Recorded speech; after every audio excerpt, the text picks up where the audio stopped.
کے لیے کافی ہے کہ وہ کتنا اہم مضمون ہوگا جس پہ میرا رب ہو کے قسم کر رہا ہے۔ تو قیامت پر اللہ تعالیٰ قسم فرما رہا ہے تاکہ اس کا قسم فرمانا اہل عقل کے لیے کافی ہو کہ اس کے اس بات کے لیے اس سے بڑی کیا دلیل ہو سکتی ہے کہ میرا رب اس پہ قسم کر رہا ہے۔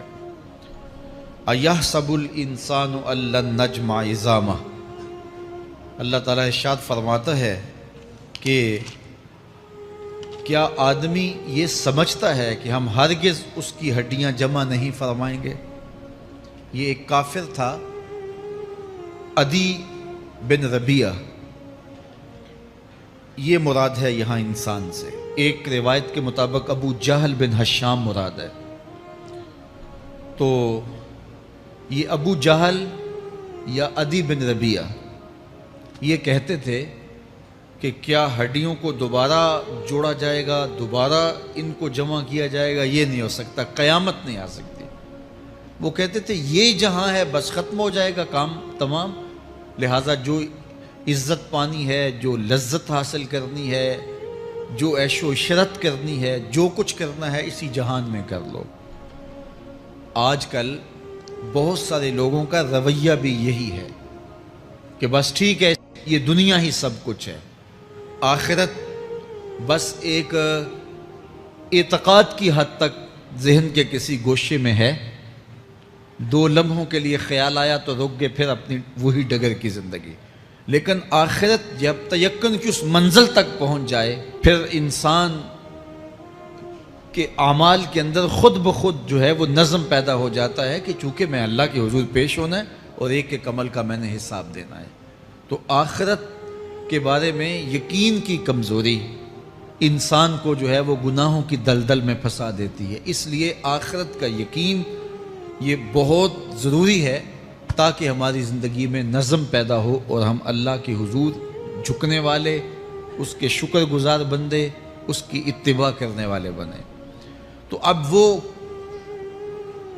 کافر کہتے تھے ابن ربیعہ یا ابو جہل کہ یہ جو ہڈیاں ہیں ان ہڈیوں کو کیسے دوبارہ زندہ کیا جائے گا۔ نضر بن حارث ایک کافر تھا، وہ کہیں سے قبرستان سے پرانی ہڈی اٹھا لایا اور وہ اتنی بوسیدہ تھی کہ ہاتھ کے لمس سے ٹوٹ ٹوٹ کے گرتی تھی، اور حضور کے پاس آ کھڑا ہوا اور آ کے کہنے لگا کہ کیا ان ہڈیوں کو دوبارہ زندہ کیا جائے گا؟ کون ہے ان کو جو دوبارہ زندہ کرے؟ اور ساتھ ہڈی توڑتا ہے اور اس کے ریزے زمین پہ گرتے ہیں۔ تو حضور علیہ السلام نے اللہ کی جانب سے اس کا جواب دیا۔ ذرا قرآن پڑھیے، سورہ یاسین کا آخری رکوع ہے، وَضَرَبَ لَنَا مَثَلًا وَنَسِیَ خَلْقَهُ قَالَ مَن يُحْیِی الْعِظَامَ وَهِیَ رَمِیمٌ۔ اب وہ باتیں کرنے لگ گیا ہے، اس کی زبان بولنے لگی ہے، اب کہاوتیں ہمارے لیے لاتا ہے، اور کیا کہتا ہے؟ مَن يُحْیِی الْعِظَامَ وَهِیَ رَمِیمٌ، ان ہڈیوں کو کون زندہ کرے گا جبکہ اتنی بوسیدہ ہو گئی ہیں۔ تو یہ نضر بن حارث حضور کے سامنے ہڈی لایا تھا اور توڑتا تھا اور کہتا تھا یہ ہڈیاں زندہ ہوں گی، ان ہڈیوں کو دوبارہ اٹھایا جائے گا جو اتنی بوسیدہ ہو گئی ہیں کہ ہاتھوں کا لمس بھی گوارا نہیں کرتی، اس کو دوبارہ زندہ کیا جائے گا، کون زندہ کرے گا؟ جواب سنو، قُلْ يُحْيِيهَا الَّذِي أَنشَأَهَا أَوَّلَ مَرَّةٍ، اے محبوب فرما دیجئے اب تو ہڈیاں موجود ہیں، جب ہڈیاں بھی نہیں تھیں تو جس رب نے انسان بنایا ہڈیوں کو جوڑ کے نہیں بنا سکتا۔ اب تو میٹیریل موجود ہے جب میٹیریل بھی موجود نہیں تھا۔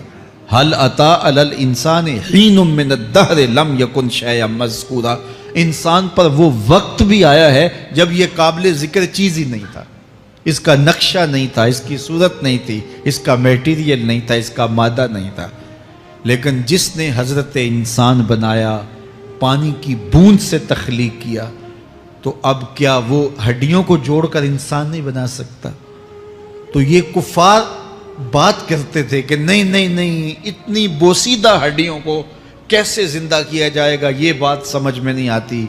پھر ان کے ذرے بکھر گئے، بعض انسانوں کو جانور چیڑ پھاڑ کے کھا گئے، کچھ وہ کھا گئے، کچھ ہڈیاں پڑی رہ گئیں، کچھ ان کی ہڈیاں راکھ بن کے اڑ گئیں۔ تو کیسے ہو سکتا ہے کہ ان کو دوبارہ زندہ کیا جائے، ان کے اجزاء جوڑے جائیں؟ اب یہ عدی بن ربیعہ نے بھی یہی کہا. اللہ ارشاد فرماتا یحسب الانسان ان نجمع عظامہ، یہ آدمی گمان کرتا ہے، کہتا ہے کیا ہڈیوں کو دوبارہ زندہ کیا جائے گا؟ اللہ فرماتا ہے کیوں نہیں، ہم اس بات پہ قادر ہیں کہ اس کے انگلیوں کے پور پور کو دوبارہ کھڑا کر دیں، اور اس کے اجزاء جو بکھرے ہوئے ہیں ان کو ہم اکٹھا کر کے دوبارہ ان کو جوڑ دیں. ہمارے لیے کوئی مشکل نہیں ہے. لیکن یہ اس کا خیال ہے کہ ہڈیوں کو کیسے جوڑا جائے گا. لیکن سورہ یاسین میں جو دلیل دی اس پہ کس قدر جو ہے وہ اشش کرنے کو جی چاہتا ہے. فرمایا کہ کل یحییھا الذی انشأھا اول مرہ، یہ کہتے ہیں یہ ہڈیاں کون جوڑے گا؟ کہا جب ہڈیاں بھی نہیں تھی، جس نے ہڈیاں بنائی اس کے لیے جوڑنا کیا مشکل ہے. تو یہ عجیب تم نے بات کی. تو اللہ تعالیٰ جل شانہ قیامت کے دن ہمارے وجود دوبارہ اٹھائے گا اور اپنے حضور بندوں کو کھڑا کرے گا اور ان سے سوال پوچھے گا. یہ نہیں ہے کہ جو مرضی کرتے گئے.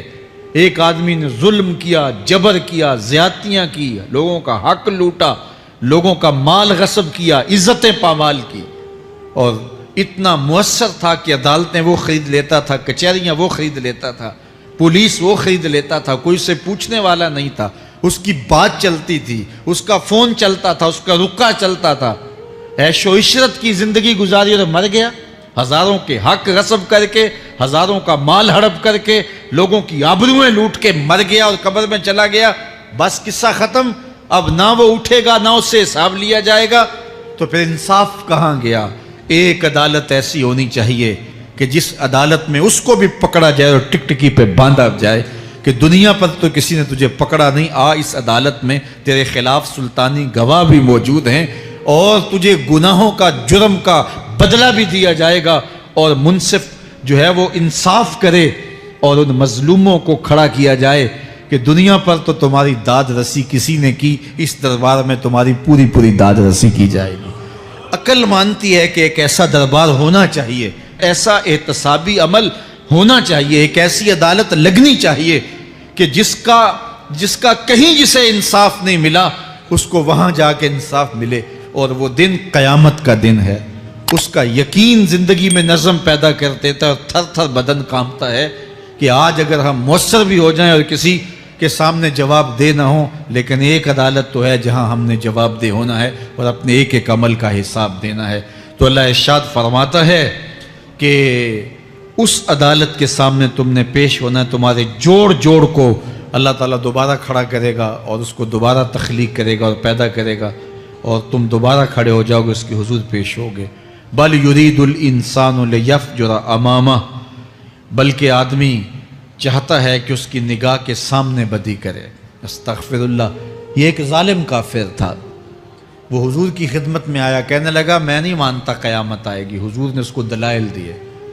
تو جب دلائل کے سامنے بے بس ہو گیا تو کہنے لگا کہ جس قیامت کی آپ بات کرتے ہیں وہ قیامت آ بھی گئی تو میں نہیں مانوں گا. اللہ اکبر. تو وہ انکار کرنے والوں کی انتہا ہوتی ہے. اور ذرا دیکھیے وہ کیا بول رہا ہے، بل یرید الانسان لیفجر امامہ. اس کی سرکشی دیکھیے، اس کا تمرد دیکھیے.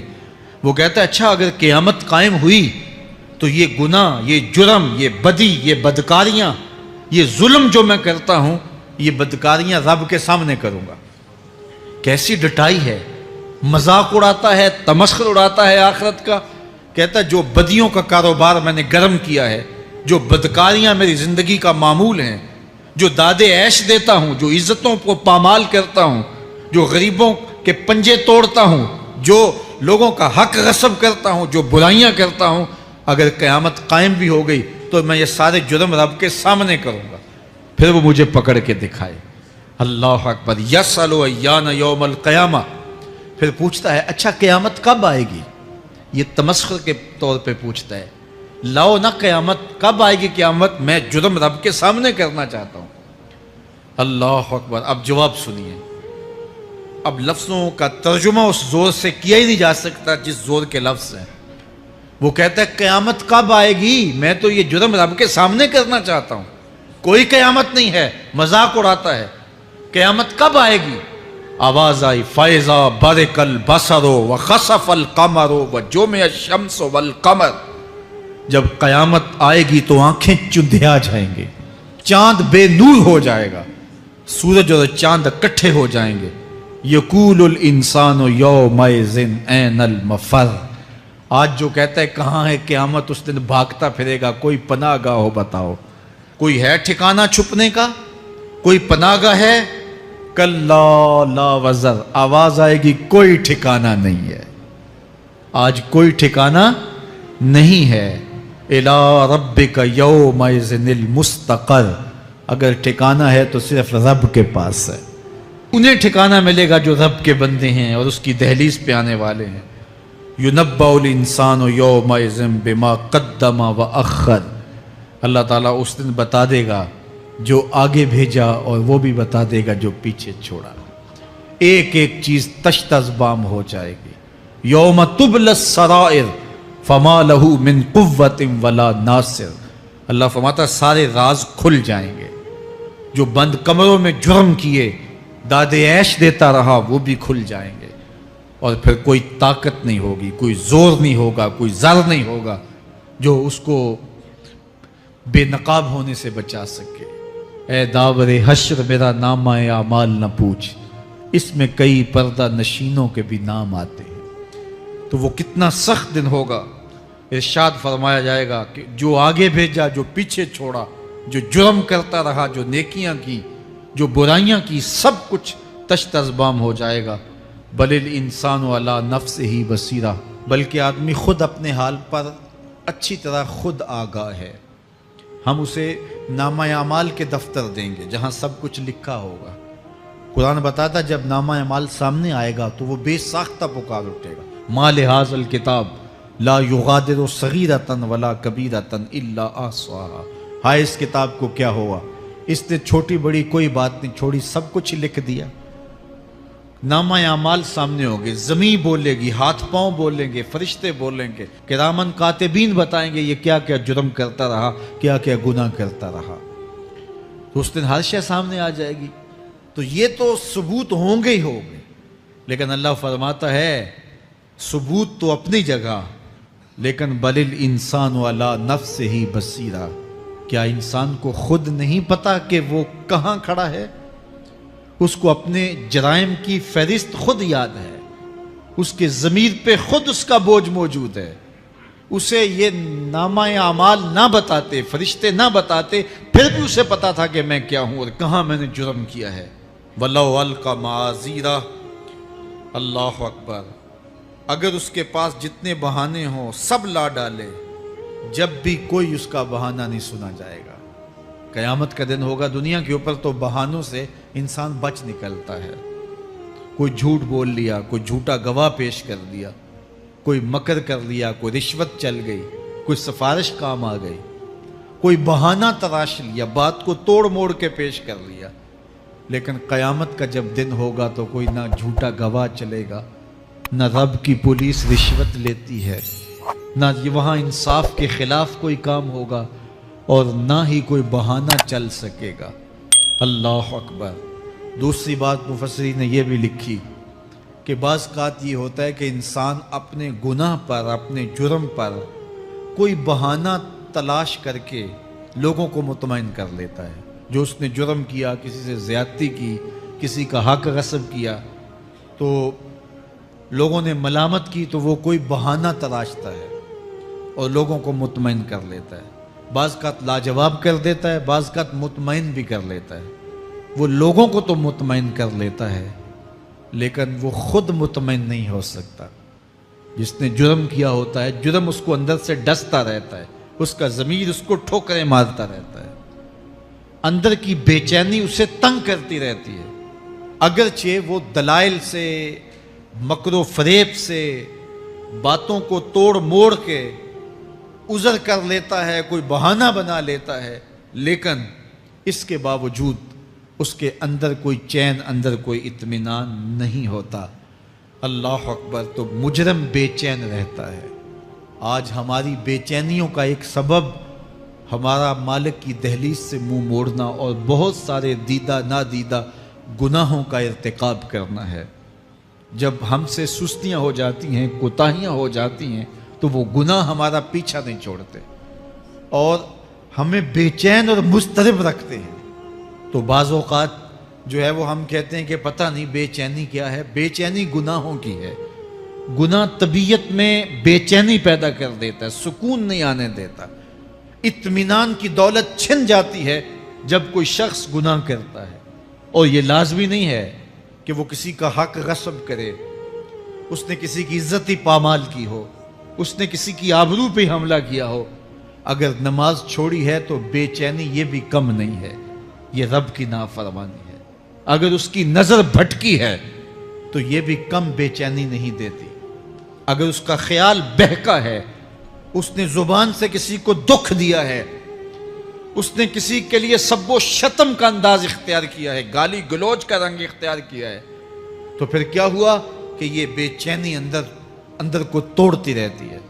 انسان چلتا پھرتا ہے لیکن اسے طمانیت نہیں ملتی، اسے سکون نہیں ملتا۔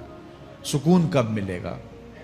سکون تب ملتا ہے جب کسی سے زیادتی کی ہو تو اس سے جا کے معافی مانگ لی جائے، اور اس لجاجت کے ساتھ معافی مانگی جائے کہ وہ مجبور ہو جائے معاف کرنے پہ، تو پھر اندر طمانیت اتر جاتی ہے۔ اگر رب کی نافرمانیاں کی ہیں تو لیلۃ القدر کے دامن میں اس سے معافی مانگ لو، اتنی لجاجت سے معافی مانگو، اس قدر رو کے معافی مانگو، ترلے منت پہ اتر آؤ، ہاتھ جوڑو، آنسو بہاؤ، چیخو، چلاؤ، رو، اس کی دہلیز سے لپٹ جاؤ، اس سے اپنے گناہوں کی معذرت کرو۔ جب مالک نے معاف کر دیا، اندر کی ساری بے چینیاں مٹ جائیں گی، دل کو قرار مل جائے گا، دل کو تسکین نصیب ہوگی۔ تسکین اس کی دہلیز سے تمہیں ملے گی، یہ اندر سے پھوٹتی ہے، باہر سے نہیں آتی ہے۔ تسکین کے قافلے اندر ہی اترتے ہیں، اندر سے اس کے سوتے پھوٹتے ہیں، اس کے چشمے پھوٹتے ہیں۔ ہم باہر سے ڈھونڈتے ہیں، باہر سے تسکین نہیں ملتی، یہ اندر سے آئے گی۔ اس لیے اس دل کے اوپر لگے ہوئے میل کچیل کو، غلاظت کو دور کر لو اور کھرچ دو دل کے اوپر پڑے ہوئے جتنے بھی زنگ ہیں، تو پھر نتیجہ کیا ہوگا؟ دل ستھرا ہوگا، مصفا ہوگا، مزکا ہوگا، تو پھر دل پر نور ہوگا، تو پھر آپ کو زندگی گزارنے کا لطف اور سرور اور مزہ آنے لگ جائے گا۔ تو انسان جب دلیلیں تراشتا ہے، اس سے بعض اوقات اپنے آپ کو بھی مطمئن کرنے کی کوشش کرتا ہے، اوروں کو بھی مطمئن کر لیتا ہے، لیکن حقیقت میں اطمینان نہیں ہوتا، وہ بے چینی ہوتی ہے۔ تو اللہ تعالیٰ جل شانہ اس کہانی کو بیان کرتے ہوئے ایک اور مضمون کو بیان کیا، اور یہ بالکل درمیان میں جملہ معترضہ کے طور پہ جو ہے وہ نظر آ رہا ہے کہ بات تو چل رہی ہے، تو اچانک اللہ اپنے محبوب سے مخاطبہ فرماتا ہے، کیا ارشاد کرتا ہے؟ لا تحرک بہ لسانک لتعجل بہ۔ تو یہ اچانک بات کیوں آ گئی؟ اصل بات یہ تھی کہ جب وحی نازل ہوتی تو آقا کریم علیہ السلام ہمہ تن گوش ہو کے اس وحی کو سنتے، پھر اس کو محفوظ کرنے کی فکر ہوتی کہ جو میں نے سنا ہے وہ اچھی طرح مجھے یاد ہو جائے، اور پھر آقا کریم علیہ السلام کی تیسری فکر یہ ہوتی کہ اس کے جو معارف ہیں، اسرار ہیں، اور اس کے جو ثمرات ہیں، اس کی جو تفصیلات اور نکلنے والے اس کے نتائج ہیں، وہ بھی اچھی طرح جو ہے وہ میں سمجھ پاؤں۔ تو یہ تین مشقتیں بیک وقت حضور گوارا کر رہے ہوتے۔ اب قیامت کا ہولناک منظر جو پیش کیا گیا، اور پھر انسان جب اپنے رب کی نافرمانی کرتا ہے تو جو اس کا حال ہوتا ہے، تو یہ سارے مضامین کو اللہ کے محبوب سن رہے تھے۔ حضور کے قلب اطہر پر گرانی آئی، اور میرے رب کو کیسے گوارا تھا۔ جو حضور سن رہے تھے جلدی جلدی اس کو زبان پہ لانا چاہ رہے تھے تاکہ وہ اچھی طرح ازبر ہو جائے، لیکن اللہ نے محبوب کی اس مشقت کو دیکھا تو فرمایا لا تحرک بہ لسانک لتعجل بہ۔ محبوب آپ اپنی زبان کو جنبش نہ دیں، آپ جلدی کرتے ہیں تاکہ وہ جو میں نے سنا ہے وہ میری زبان پہ آ جائے۔ ان علینا جمعہ وقرآنہ، یہ ہمارے اوپر ہے، ہم آپ کے دل میں جمع بھی کریں گے، جو آپ کو سکھایا ہے وہ آپ کو یاد بھی رہے گا، وہ آپ بھول نہیں سکیں گے۔ فَإِذَا قَرَأْنَاهُ فَاتَّبِعْ قُرْآنَهُ، اور جب ہم پڑھ لیں تو پھر اس کے بعد آپ اس کو دہرائیں پڑھیں۔ ثُمَّ إِنَّ عَلَيْنَا بَيَانًا، پھر اس کی تفصیل بھی ہمارے ذمہ ہے، اس کا بیان بھی ہمارے ذمہ ہے۔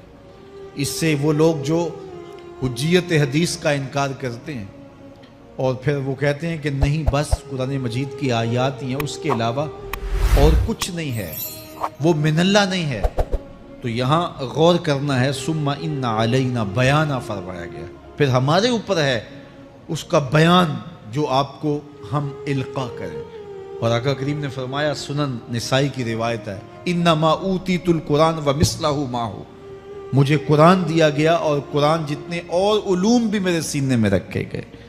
تو صرف قرآن ہی نہیں اتارا گیا حضور کے سینے میں، حضور کے سینے میں بہت کچھ نازل کیا۔ حضور کا سینہ گنجینہ ہے اسرار و معانی کا، اور اللہ تعالیٰ جل شانہ نے اپنے محبوب کو بہت کچھ عطا کیا۔ یہ بیان کرنے کے بعد فرمایا، کلا بل تحبون العاجلہ وتذرون الآخرہ۔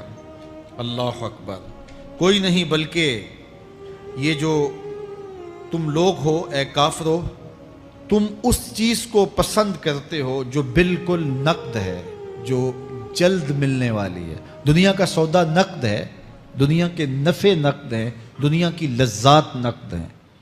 شیطان کہتا ہے اب چوری کرو اب مال آئے گا، اب زنا کرو اب لذت ملے گی، اب ڈاکہ کرو اب امیر ہو جاؤ گے۔ تو دنیا کے سودے نقد ہیں اور آخرت کے وعدے ادھار ہیں۔ تو ارشاد فرمایا، بل تحبون العاجلہ، تم دنیا کی جو عاجل چیزیں ہیں، جو بالکل نقد سودے ہیں، تم ان کے پیچھے پڑتے ہو، وتذرون الآخرہ، اور آخرت کو چھوڑتے ہو۔ دوسرے مقام پہ ارشاد فرمایا سورہ الاعلیٰ میں، بل تؤثرون الحیاۃ الدنیا والآخرۃ خیر وابقیٰ، تم دنیا کی جیتی زندگی کو ترجیح دیتے ہو، حالانکہ آخرت بہتر بھی ہے اور دائمی بھی۔ میں آپ کی توجہ چاہوں گا، آخرت بہتر بھی ہے اور دائمی بھی، لیکن تمہاری ترجیح یہ دنیا ہے جس کی آخرت کے مقابلے میں کوئی حیثیت ہی نہیں ہے۔ حضور نے ارشاد فرمایا، اگر کسی کو جنت میں ایک کوڑا رکھنے کی جگہ مل جائے، ایک ڈنڈا رکھنے کی جگہ مل جائے، دنیا و ما فیہا کی دولتوں سے وہ زیادہ قیمتی ہے۔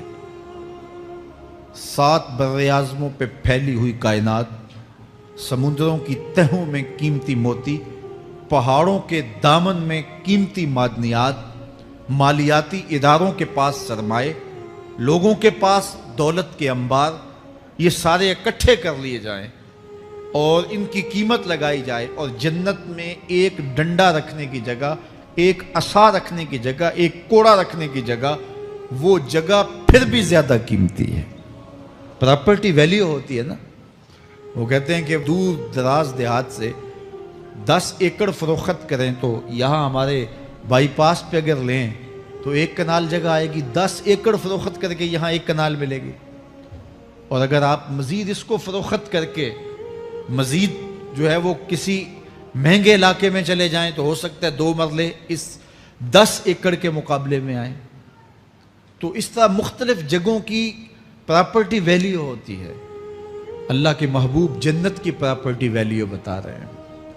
7 براعظموں پہ پھیلی ہوئی کائنات کو ایک پلڑے میں رکھیں، پوری دنیا کے اندر جو سرمائے ہیں، جو ماضی میں سرمائے لوگوں نے خرچ کر لیے، جو حال میں موجود ہیں، جو آنے والے ادوار میں لوگوں کے پاس آئیں گے، قارون کا خزانہ اور سرمائے سارے اکٹھے کر کے ایک پلڑے میں رکھ دیں، جنت میں ایک عصا رکھنے کی جگہ پھر بھی زیادہ قیمتی ہے۔ تو پھر دنیا کی آخرت کے مقابلے میں قیمت کیا ہوئی؟ دنیا کی جنت کے مقابلے میں ویلیو کیا ہوئی؟ اور جنت میں سب سے کم جگہ کس کو ملے گی؟ جو سب سے آخر میں جائے گا۔ ظاہر ہے سب سے کم جگہ اسی کے پاس ہوگی جو سب سے آخر میں جہنم کے دھکے کھا کھا کے، رگڑے سہ سہ کے پھر آخر میں جنت میں جائے گا۔ سب سے تھوڑی جگہ اس کے پاس ہوگی۔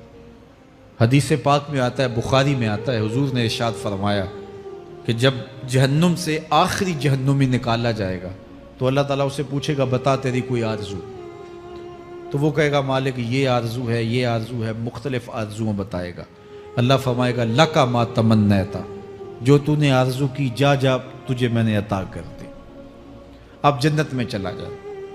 تو اس کی تو توقع یہ ہوگی کہ سایہ دیوار جنت میں جگہ مل جائے تو غنیمت ہے، اور اگر جنت کے اندر جاؤں تو کوئی جھونپڑا مل جائے 2 مرلے کا تو وہ بھی کافی ہے، لیکن اللہ اسے کتنی جگہ دے گا؟ اللہ فرمائے گا جا جنت میں، تیرے لیے جنت میں دنیا سے 10 گنا جگہ ہے۔ 7 بر اعظموں کو 10 سے ضرب دے تو کہا کہ دنیا سے 10 گنا جگہ تیرے لیے۔ اس کو یقین ہی نہیں آئے گا، وہ کہے گا اتسخر وانت الملک، میرے رب تو بادشاہ ہو کے مجھ سے مذاق کر رہا ہے؟ اللہ فرمائے گا نہیں، تیرے لیے 10 گنا جگہ ہے، اور اس کے لیے 10 گنا جگہ ہوگی جو سب سے آخر میں جنت میں جائے گا۔ میں آپ کی توجہ چاہوں گا، جو آخری جنتی ہے اس کے پاس کتنی جگہ ہوگی، کتنی پراپرٹی ہوگی؟ آج تو 2 10 20 50 مربع کسی کے پاس ہوں تو وہ اتراتا ہوا چلتا ہے کہ میں اتنا بڑا ذمہ دار ہوں۔ جنت میں آخری جنتی کی جگہ کتنی ہوگی؟ دنیا سے 10 گنا جگہ۔ تو داتا گنج بخش علی حجویری کی جاگیروں کا عالم کیا ہوگا؟ بابا فرید الدین گنج شکر کی جاگیروں کا عالم کیا ہوگا؟ پھر اصحاب رسول کی جاگیروں کا عالم کیا ہوگا؟ قیمتی کتنی جگہ کہ ایک ڈنڈا رکھنے کی جگہ مل جائے، دنیا و ما فیہا سے وہ قیمتی، اور وہ قیمتی جگہ دنیا سے 10 گنا جگہ اس کو دی جائے گی جو سب سے آخر میں جائے گا۔ تو مجھے بتائیے اس سے بڑا بے وقوف کوئی ہے جو آخرت کو برباد کر کے دنیا کا سودا کرتا ہے؟ بل توسرون الحیات الدنیا والآخرۃ خیر وابقا، کہا آخرت بہتر بھی ہے اور دائمی بھی ہے، نہ ختم ہونے والی زندگی ہے۔ تو یہاں بھی ارشاد فرمایا کلا بل تحبون العاجلہ وتذرون الآخرہ، تم نقد کے پیچھے دوڑتے ہو، آخرت جو ادھار ہے اس کی پرواہ نہیں کرتے ہو۔ یہ نقد تمہیں مل بھی جائے، پہلی تو بات ہے ملتی نہیں ہے، دنیا تمہارے آگے بھاگتی ہے اور تم پیچھے بھاگ رہے ہو۔ کچھ حصہ تمہیں مل بھی گیا تو وہ کتنے سالوں کے لیے؟ 60 سال 70 سال، یہ تو بڑی لمبی زندگی ہیں۔ ہمارے ہاں 45 سال ایوریج نکالی گئی ہے۔ 60 سال بھی کوئی جی لے، 70 سال بھی کوئی جی لے، کیا حیثیت ہے آخرت کے مقابلے میں؟ آخرت کا ایک دن یوم حشر قرآن بتاتا ہے 50,000 سال کا ہوگا۔ 50 سال کا نہیں، 50-100 سال کا نہیں، 50,000 سال کا ایک دن۔ پھر اس کے بعد نا ختم ہونے والی زندگی، مینڈے کی شکل میں موت کو بھی ذبح کر دیا جائے گا، موت کو بھی موت آ گئی، اب موت نہیں ہے، نا ختم ہونے والی زندگی۔ اور جو جنت میں چلا گیا سب سے آخر میں جانے والے کی یہ جائیدادیں۔ تو اصل زندگی تو آخرت کی زندگی ہے۔ کلا بل تحبون العاجلہ وتذرون الآخرہ، یہ تو ایک سودا ہے۔ اب اللہ تعالیٰ ایک اور چیز بتا رہا ہے، ذرا غور کیجئے۔ دنیا کی محبت دل میں ایسی پیدا ہو گئی کہ ہمیں سال کے بعد ماہ سیام میں مسجد میں آنا نصیب ہوتا ہے، اور ہم اپنی ہی دنیا میں مگن ہیں کہ یہی دنیا سب کچھ ہے۔ یہ کائنات بھی دیکھو، میرا رب بیان کر رہا ہے وجوہ یومئذ ناظرہ الی ربہا ناظرہ۔ وہ دن جب آئے گا تو جب بندے اس کے حضور حاضر ہوں گے جنہوں نے اپنی زندگی حزم و احتیاط سے گزاری ہوگی، رب کی اتباع میں، فرما برداری میں، اس کے حکموں کو پورے کرتے بسر کی ہوگی، پھر ان کو صلہ کیا ہوگا؟ اللہ فرمایا کچھ چہرے ہوں گے جو تر و تازہ ہوں گے، کھل کے گلاب ہو جائیں گے، چہرے منور اور تابہ ہوں گے۔ یہ اتنے کھلے کیوں ہوں گے؟ چہرے گلاب کیوں ہوں گے؟ الی ربہا ناظرہ، اس لیے کہ رب کا دیدار نصیب ہوگا۔ رب کا دیدار نصیب ہوگا تو چہرے کھل جائیں گے اور چہرے شگفتہ ہو جائیں گے، چہرے تر و تازہ ہو جائیں گے۔ یار کوئی پرانا دوست مل جائے اور آپ سخت صدمے کے ماحول میں ہوں تو اچانک اسے دیکھ لیں تو آپ کا چہرہ کھل جاتا ہے اور آپ کا چہرہ گلاب بن جاتا ہے، تو پھر کیا منظر ہوگا؟ دنیا کے تھکے ہوئے لوگ، جنگوں کے ستائے ہوئے لوگ، بدر، احد، حنین اور کربلا کی سختیاں گوارا کیے ہوئے لوگ، تہجد کے اندر لمبا قیام کر کے راتوں کی تنہائیوں کے تھکے ہوئے لوگ، حلال کھایا حرام نہیں کھایا اور دنیا سے پیچھے رہ گئے، دنیا آگے چلی گئی اور یہ حلال کی تلاش میں بظاہر پیچھے رہ گئے، گھر والے بھی تانے دیتے ہیں کہ تم تو پیچھے رہ گئے، دنیا کہاں چلی گئی، تمہارے رشتہ دار کہاں چلے گئے۔ تانے اور تانوں تشنی کے برستے تیر سہے ساری زندگی گزار دی۔ دکھوں کے مارے ہوئے یہ شخص جب قیامت کے دن اپنے رب کے حضور جائیں گے تو اللہ رخ انور سے نقاب ہٹا دے گا، پھر کیا ہوگا؟ اللہ کا دیدار ہوگا تو یہ چہرے کھل جائیں گے، ساری تھکن اتر جائے گی، جنم جنم کی ساری تھکن اتر جائے گی اور چہرے شگفتہ گلاب بن جائیں گے۔ اللہ فرمائے گا دیکھو ان کے چہرے کیسے کھلے ہوئے، وجوہ یومئذ ناظرہ الی ربہا ناظرہ۔ یہ تو خوش نصیب لوگوں کے چہرے ہیں۔ ووجوہ یومئذ باسرہ، اور پھر اس دن کچھ منہ بگڑے ہوئے ہوں گے۔ کیسے بگڑے ہوں گے؟ پاؤں میں درد ہو تو چہرے پر بگاڑ ہوتا ہے، پیٹ میں درد ہو تو چہرہ اچھا دکھائی نہیں دیتا، کان میں درد ہو، آنکھ میں درد ہو، سر میں درد ہو تو چہرہ بگڑ جاتا ہے۔ اور ان کے چہرے اتنے بگڑے ہوں گے، کوئی آنے والا خوف طاری ہو تو چہرے بگڑ جاتے ہیں۔ اور انسان کے چہرے کی ہوائیاں اڑی ہوتی ہیں، اب ان کے چہروں کی ہوائیاں اڑی ہوں گی۔ کیوں؟ قرآن بتاتا ہے تظن ان یفعل بہا فاقرہ، یہ ڈر رہے ہوں گے کہ ہمارے ساتھ اب جو سلوک ہونے والا ہے وہ کمر کی ہڈی توڑ دے گا۔ ہم نے رب کے حکموں کو توڑا، ہم نے پرواہ نہیں کی، ہم سمجھے دنیا میں آئے ہیں تو ہماری دنیا ہے، آوارہ ہوں، خواہشات نفس کے مطابق زندگی گزاریں، آنکھیں بے حیائی میں لگی رہیں، سوچیں آوارگی میں لگی رہیں، کان نغمے سنتے رہے، زبان جھوٹ بکتی رہی، ظلم و جبر کا بازار گرم رکھا، عصمت عزت پامال کرتا رہا، لوگوں کا مال لوٹتا رہا، حق غصب کرتا رہا، کلیجی اور دل چیرتا رہا، لوگوں کو زخمی کرتا رہا، لوگوں کے جذبات سے کھیلتا رہا، پرواہ نہیں کی کہ یہ دنیا ہے، امتحان گاہ ہے، چند دنوں کے لیے آئے ہیں، اللہ کے حضور پیش ہونا ہے، عملوں کا حساب ہونا ہے۔ اب جب وہ دیکھیں گے کہ ہمارے ساتھ کیا ہونے والا ہے تو ان کے چہرے پہلے بگڑ جائیں گے۔ کیوں؟ وہ گمان کریں گے کہ ان کی ریڑھ کی ہڈی توڑ دی جائے گی، ایسے عذاب آئیں گے جس طرح کسی کی ریڑھ کی ہڈی ٹوٹ جائے تو اس کا چہرہ شگفتہ گلاب تو نہیں ہوتا، اس کا چہرہ جو ہے وہ تو کس قدر مرجھایا ہوا ہوتا ہے۔ تو اللہ ارشاد فرماتا ہے اس طرح ان کے چہرے ہوں گے۔ ابھی عذاب آیا نہیں ہے لیکن چہرے پہلے اترے ہوئے ہوں گے، اور جب عذاب کی بھٹی میں ڈالے جائیں گے، اللہ اکبر، اور وہ سخت عذاب، حضور نے جبریل امین سے پوچھا مجھے جہنم کے عذابوں کا ذکر سناؤ۔ عرض کی حضور سب سے ہلکے عذاب کی کہانی سناتا ہوں، اور وہ یہ کہ جہنمی کے پاؤں میں آگ کا جوتا رکھا جائے گا، باقی پورا بدن اس کا سلامت ہوگا۔ یہ سب سے ہلکے عذاب کی کیفیت ہے۔ اب پاؤں میں آگ کا جوتا ہوگا، حدت، گرمی، شدت اتنی ہوگی کہ دماغ پگھل کے ناک اور کانوں کے راستے سے باہر آ جائے گا۔ پاؤں میں رکھے ہوئے جوتے کی گرمی دماغ کو ایسے چڑھے گی کہ وہ پگھل جائے گا اور ناک اور کانوں کے راستے سے باہر آ جائے گا۔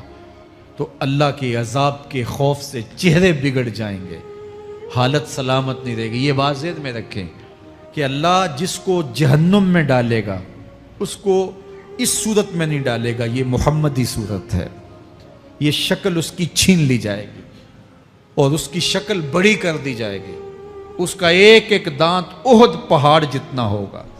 احد پہاڑ کا پھیلاؤ 15 کلومیٹر پہ ہے، 15 کلومیٹر کا ایک دانت، اور 32 دانت کتنے ہوں گے تو منہ کتنا بڑا ہوگا۔ اس کو اتنا بڑا اس لیے کیا جائے گا تاکہ وہ عذاب کی تکلیف زیادہ سہے۔ 70 گز موٹی کھال ہوگی اور کھال جل جائے گی تو اللہ قرآن میں فرماتا ہے ہم نئی کھال دے دیں گے تاکہ عذاب کی تکلیف اس کو گوارا کرنی پڑے۔ پھر چیخے گا، چلائے گا، ہائے مجھے پانی دو، پانی دو، پیاس کی شدت ہے۔ 70 سال تک تو اس کی کوئی آواز ہی نہیں سنے گا۔ 70 سال کے بعد داروغہ جہنم چیخ کر کہے گا کیا مانگتا ہے؟ وہ بولے گا مجھے پانی چاہیے۔ کہا جائے گا تو بے بھی ملتا ہے پانی۔ پھر داروغہ جہنم اسے پانی دے گا، کوکا کولا کی بوتل دے گا یا پیپسی تھما دے گا یا منرل واٹر کی بوتل دے گا؟ نہیں، قرآن بتاتا ہے اسے مائے حمیم دیا جائے گا، کھولتا ہوا پانی، اور وہ اتنا گرم ہوگا جب پینے کے لیے چہرے کے قریب کرے گا اس سے اٹھتی ہوئی بھاپ کی وجہ سے چہرے کی کھال ادڑ کے اس کے اندر گر پڑے گی، لیکن اس کے باوجود اس کو پینا پڑے گا۔ اللہ فرماتا ہے یہ دنیا ہی سب کچھ نہیں ہے، سمجھ لیا یہی سب کچھ ہے، آخرت کو بھول گئے، صبح اٹھے کام پہ چلے گئے، شام آئے آوارگی میں چلے گئے، صدائیں آتی رہیں حی علی الصلاح حی علی الفلاح، کوئی پرواہ نہیں کی، نہ پیشانیوں نے سجدے کیے، نہ سوچوں میں پاکیزگی آئی، زندگی یوں گزار کے چلے گئے، ایسے نہیں۔ کہا ایک وہ ہوں گے جن کے چہرے شگفتہ گلاب ہوں گے، ایک وہ ہوں گے جن کے چہرے بگڑے ہوئے ہوں گے۔ اللہ اکبر، کلا اذا بلغت التراقی، یہ تو قیامت کا منظر ہے نا، قیامت سے قبل بھی ایک منظر ہے، اللہ اس منظر کو بھی بیان کر رہا ہے، کلا اذا بلغت التراقی، ہاں ہاں جب جان گلے کو پہنچ جائے گی، اے انسان تیرے اوپر وہ گھڑی بھی آنے والی ہے، وہ وقت بھی آنے والا ہے جب سانس اس ہنسلی میں اٹک جائے گا، جب سینے سے بھی سانس اوپر چلی گئی، اب ڈاکٹر بھی لا علاج قرار دے رہے ہیں کہ اب علاج نہیں رہا ہے، جان بس اب نکلنا چاہ رہی ہے، اور کہا جائے گا کوئی جھاڑ پھونک والا بلاؤ، اب ڈاکٹروں نے تو جواب دے دیا، اب سانس اٹک گئی گلے میں، چند لمحوں کی مہمان ہے، اب ڈاکٹروں نے کہا اب ہماری جانب سے لا علاج ہو گیا، اب لے جاؤ اس کو گھر، یا وینٹیلیٹر پہ ڈال دیتے ہیں اس کو، بس اب ہماری جانب سے کوئی اس کا علاج نہیں ہے۔ اب گھر والے روتے ہیں، کہتے ہیں کوئی جھاڑ پھونک والا لاؤ، کوئی دم والا لاؤ، شاید وہ کوئی دم کرے تو اس کی جان میں جان آ جائے، ڈاکٹروں نے تو لا علاج قرار دے دیا۔ وَظَنَّ عَنَّهُ الْفِرَاقُ، اللہ فرماتا ہے یہ تو جھاڑ پھونک والے کو ڈھونڈ رہے ہیں، لیکن جس کی سانس یہاں اٹکی ہے وہ سمجھ گیا ہے اب موت آ گئی ہے، اس کو یقین ہو گیا ہے کہ اب موت کے لمحے آ گئے ہیں، اب میں بچ نہیں پاؤں گا، اب آنکھیں تاڑے لگی ہوئی ہیں، وَالْتَفَّتِ السَّاقُ بِالسَّاقِ، پنڈلی پہ پنڈلی چڑھ رہی ہے، جب موت آ جاتی ہے تو پھر پنڈلی سے پنڈلی لپٹ جاتی ہے، اس کو پھر جدا کرتے ہیں، اور جدا کر کے دونوں انگوٹھے باندھ دیتے ہیں تاکہ پنڈلی کے اوپر پنڈلی نہ چڑھے۔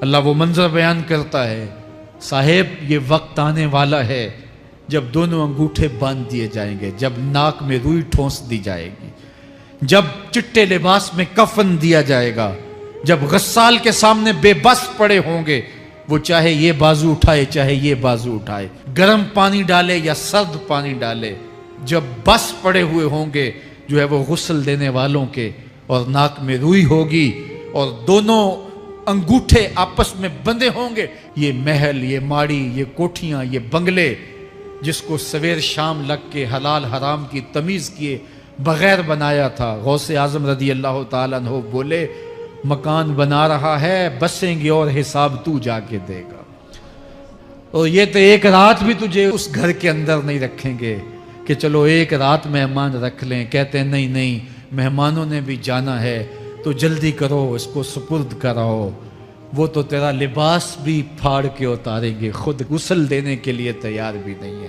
تجھ سے خوف آنے لگا ہے، جاندی واری ڈرونا بنے ہوتے، ہاتھ نہ لاندے ڈر دے، جنہ لئی تو پاپ کمائے اج کتھے نہیں تیرے کر دے، آج تو وہ تیرے ساتھ تجھے غسل دینے کے لیے آمادہ نہیں ہے۔ وَالْتَفَّتِ السَّاقُ بِالسَّاقِ، جب پنڈلی پہ پنڈلی چڑھنے لگ جائے گی، إِلَىٰ رَبِّكَ يَوْمَئِذٍ الْمَسَاقُ، اس دن تیرے رب کی طرف ہی لوٹ کے جانا ہے، فَلَا صَدَّقَ وَلَا صَلَّىٰ، اس نے نہ تو سچ مانا اور نہ نماز پڑھی، وَلَٰكِنْ كَذَّبَ وَتَوَلَّىٰ، ہاں جھٹلایا اور منہ پھیر کے چل پڑا، ثُمَّ ذَهَبَ إِلَىٰ أَهْلِهِ يَتَمَطَّىٰ، پھر اپنے گھر کو اکڑتا ہوا چلا، اولا لک فاولا ثم اولا لک فاولا، تیری خرابی آ پہنچی، ہاں تیری خرابی آ پہنچی۔ ایحسب الانسان ان یترک سدی، انسان دنیا میں یہ گمان کرتا ہے اس کو سدا چھوڑ دیا جائے گا۔ سدا عربی میں ایسے اونٹ کو کہتے ہیں جس کی مہار کسی کے ہاتھ میں نہ ہو، شترے بے مہار، جہاں مرضی جس گھاٹ سے چاہے پانی پیے، جہاں سے مرضی چارہ لے، تو شترے بے مہار کو کہتے ہیں سدا۔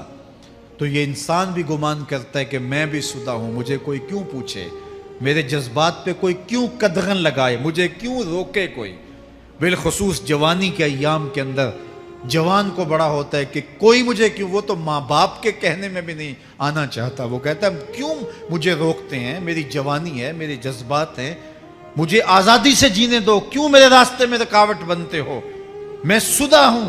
اللہ فرماتا ہے نہیں، ایک اونٹ تو سدا ہو سکتا ہے، جس کو میں نے اشرف المخلوقات بنایا ہے اس کو تو سدا نہیں چھوڑوں گا، اس کو تو پابند بناؤں گا حکام کا۔ اب وہ کہتا ہے کہ نہیں نہیں، یہ کیسے دوبارہ اٹھائے جائیں گے؟ اب دوبارہ وہی بات پھر آ گئی، الم یک نطفۃ من منی یمنا۔ اللہ فرماتا ہے ایک بوند تھی نا، پانی کا ایک قطرہ تھا جو رحم مادر میں رکھا گیا، ثم کان علقہ، پھر وہ پانی کا قطرہ لوتھڑا بنا، فخلق فسوی، پھر اللہ نے اسے پیدا فرمایا اور پھر ٹھیک ہموار کیا، فجعل منہ الزوجین الذکر والانثی، پھر اس سے وہ جوڑ بنائے، کوئی مرد بنایا کوئی عورت بنائی۔ کہا اب غور کر، اب تیری آنکھیں دیکھتی ہیں، بجلیاں چمکتی ہیں، تیری زبان کا طوطی بولتا ہے، لوگ اشش کرتے ہیں تیری گفتگو پہ، تیری گفتار پہ صدقے جاتے ہیں، تیرے لہجے کے جمال کو دیکھتے ہیں، تیرے سینے کا زور، تیرے پنجوں کی طاقت، تیری دماغ کی تیزیاں اور تیری سوچوں کے اجالے، تیری زوردار ٹانگیں، تیرے کڑیل بازو اور تیری چوڑی چھاتی اور تیرے گلاب کی پتیوں جیسے ہونٹ، اے انسان یہ سب کچھ کہاں تراشا گیا؟ ماں کے رحم میں، اس تاریکی میں جو 3 پردوں میں تھی، تیرا سر تیرے گھٹنوں میں تھا، اور تیرے رب نے وہاں تیرے اندر نسوانیت یا رجولیت کی صلاحیتیں پیدا کی، تیری آنکھوں میں چمک پیدا کی، تیرے کانوں میں نغمے بکھیرے، تیری زبان کے پٹھوں پہ قوت ذائقہ رکھی، تجھے بولنے کی صلاحیت دی، تیرے پنجوں میں زور رکھا۔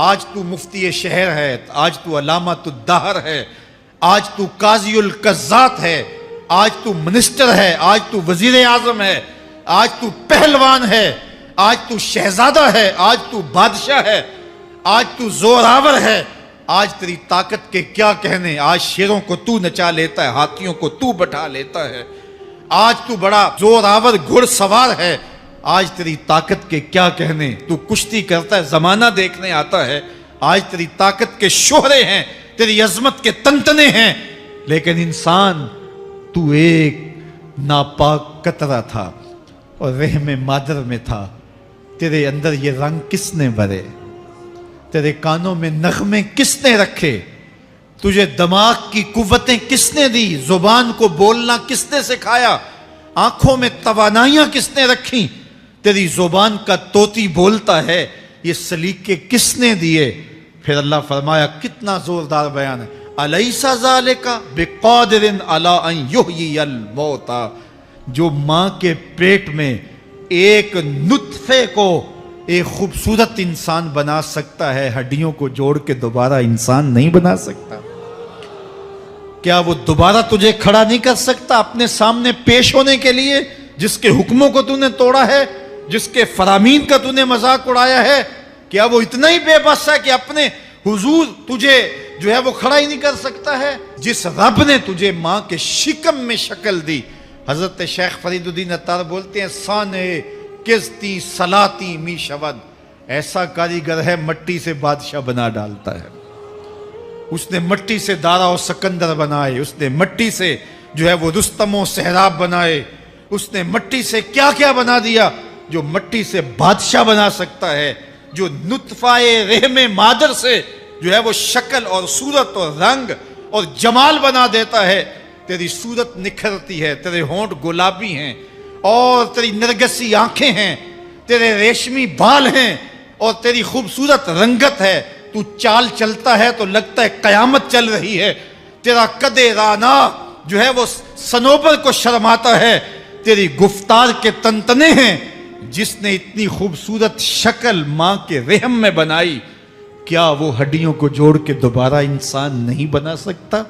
وہ دوبارہ انسان بنائے گا اور پھر تجھے اپنے حضور کھڑا کرے گا۔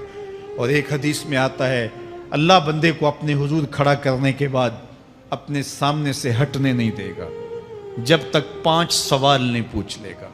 ان عمر ہی فیما افنا ہو، اس کی عمر کے بارے میں پوچھے گا کہاں ضائع کی۔ میں نے تجھے زندگی دی 60 سال 70 سال 40 سال 50 سال، اس زندگی کو کہاں گزار کے آیا ہے۔ ان شباب ہی فیما ابلا ہو، اس کی جوانی کے بارے میں پوچھا جائے گا جوانی کہاں گزار کے آیا ہے۔ مجنوں تو نہیں بنا رہا، خواہشات کا اسیر تو نہیں ہو گیا، دیوانوں کی طرح زندگی تو نہیں گزار کے آ گیا۔ تیری جوانی کسی چوک میں تو نہیں گزری، تیری جوانی آوارگی میں تو نہیں گزری، ساری رات سوشل میڈیا کے اوپر گندگی اور غلاستیں تو نہیں دیکھتا رہا۔ تیری زندگی گزری کہاں ہے، تیری جوانی گزری کہاں ہے؟ اگر کوئی جواب نہ ہوا تو پھر کیا جواب دے گا؟ اور وہ کتنا خوش نصیب ہوگا جو کہے گا مالک میری جوانی سجدوں میں گزری، میری جوانی قیام میں گزری، میری جوانی رکوع میں گزری۔ میرے حضور فرماتے ہیں سبعۃ یظلھم اللہ فی ظلہ یوم لا ظل الا ظلہ، 7 اشخاص ایسے ہیں قیامت کے دن جب کوئی سایہ نہیں ہوگا، اللہ ان 7 کو اپنے عرش کا سایہ دے گا۔ ان میں سے دوسرا شخص میرے حضور نے بیان فرمایا وشاب نشأ فی عبادت اللہ، وہ جوان جس کی جوانی اللہ کی عبادت میں گزری۔ جوانوں اپنی زندگی کو مالک کی دہلیز پہ لے آؤ۔ جوانی وہی ہے جو مالک کی چوکھٹ پہ گزرے۔ اپنے دل کا تعلق جوڑو، عشق کرنا ہے تو پھر آمنہ کے لال سے کرو، محبت کا رشتہ ان سے جوڑو، تعلق کا ربط ان سے قائم کرو، جوانی کو دین کی راہ پہ ڈالو۔ اللہ اکبر، سنو میرے حضور کا فرمان، انا حبیب اللہ، میں اللہ کا حبیب ہوں۔ پھر فرمایا الشاب التائب حبیب اللہ، جو جوان جوانی میں توبہ کرے وہ بھی اللہ کا حبیب ہے۔ آؤ اللہ کے حبیب بن جاؤ، اللہ کے حبیب بن جاؤ، اللہ کے حبیب بن جاؤ، اللہ کے محبوب بن جاؤ۔ لیلۃ القدر کی گھڑیاں ہیں، رات کا پچھلا پہر ہے، اللہ کے حضور یہ عہد کر کے اٹھو مالک جو زندگی گزر گئی، آئندہ جوانی کا ایک ایک لمحہ تیرے لیے گزرے گا، جیوں گا تو تیرے لیے، مروں گا تو تیرے لیے۔ میری ایک ایک سانس تیرے نام وقف ہوئی، میری زندگی کی ایک ایک ساتھ تیرے نام وقف ہوئی، میں اپنا سب کچھ تیرے لیے پیش کرتا ہوں۔ میری زندگی کا مالک بھی تو ہے، میری موت و حیات کا خالق اور مالک بھی تو ہے۔ یہ زندگی تو نے دی، تیری امانت ہے، تیرے حضور ہی پیش کرتا ہوں۔ اور لیلۃ القدر کی گھڑیوں میں اس عزم کے ساتھ گھروں کو لوٹو کہ اللہ میری زندگی کا ایک ایک لمحہ تیرے نام ہوا، آنے والے موسم تیرے نام ہوئے، میری جوانی تیرے نام ہوئی، میرے آنسو تیرے نام ہوئے، میری پیشانی تیرے نام ہوئی، میرے دل کی دھڑکن تیرے نام ہوئی، میری صلاحیتیں تیرے نام ہوئی۔ میری زبان بولے گی تو تیری تسبیح بولے گی، تیرے ذکر کے ترانے پڑے گی، میرے کان سنیں گے تو قرآن کے نغمے سنیں گے، میری آنکھیں دیکھیں گی تو مالک تیری قدرت کی نشانیاں دیکھیں گی، تیرے رسول کا روضہ دیکھیں گی، تیرا کعبہ دیکھیں گی۔ مالک میری زبان سچائی کے نور سے مالا مال ہوگی اور میں ساری زندگی تیرے نام کرتا ہوں۔ اور جب آپ اپنی ساری زندگی اللہ کے نام کر دیں گے تو پھر وہ پوری کائنات تمہارے نام کر دے گا۔ کی محمد سے وفا تو نے تو ہم تیرے ہیں، یہ جہاں چیز ہے کیا لوح و قلم تیرے ہیں۔ اللہ آپ سب کو اپنی پناہ میں، امان میں اور حفاظتوں کے حصار میں رکھے۔